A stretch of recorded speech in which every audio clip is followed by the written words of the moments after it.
السلام علیکم ورحمۃ اللہ وبرکاتہ۔ الحمد للہ والصلاة والسلام علی اشرف الانبیاء والمرسلین نبینا محمد وعلی آلہ واصحابہ اجمعین، اما بعد۔ آج ہم توحید کی ایک اور عظمت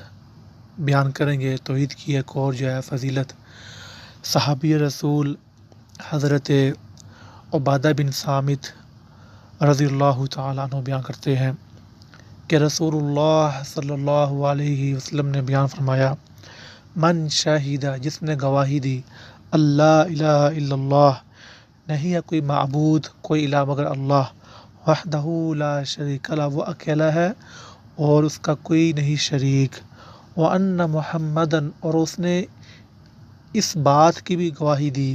کہ محمد صلی اللہ علیہ وسلم اس کے بندے، عبدہ، اس کے بندے، ورسولہ، اور اس کے رسول ہیں، وان عیسیٰ، اور عیسیٰ علیہ السلام، عبد اللہ ورسولہ، اور اس بات کی جو اس نے گواہی دی کہ عیسیٰ علیہ السلام اللہ کے بندے اور اس کے رسول ہیں، وکلمتہ، اور اس کے کلمہ ہے، اس کا ایک حکم ہے، القاہا الی مریم، جو اس نے مریم علیہ السلام کی طرف اس نے بھیجا، وروح منہ، اور عیسیٰ علیہ السلام اللہ کی طرف سے ایک روح ہے، والجنت حق، اور اس نے اس بات کی بھی گواہی دی کہ جنت برحق ہے، والنار حق، اور اس بات کی بھی اس نے گواہی دی کہ جہنم بھی برحق ہے، ادخلہ اللہ الجنت، تو اللہ رب العزت ایسے شخص کو داخل کریں گے کہاں پہ؟ الجنت، جنت میں، علی ما کان من العمل، جو بھی اس نے اعمال کیے۔ مطلب کہ جس بندے نے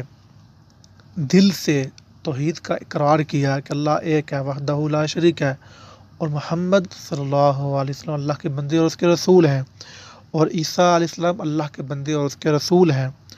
اور جنت اور جہنم برحق ہے، تو ایسے بندے کو اللہ رب العزت داخل کریں گے اپنی نعمتوں کی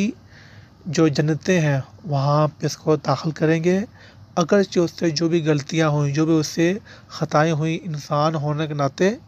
وہ اللہ چاہے تو معاف کر دے، چاہے تو عذاب دے دے، لیکن بالآخر وہ بندہ جنتی ہے۔ ھذا ما عندی واللہ اعلم۔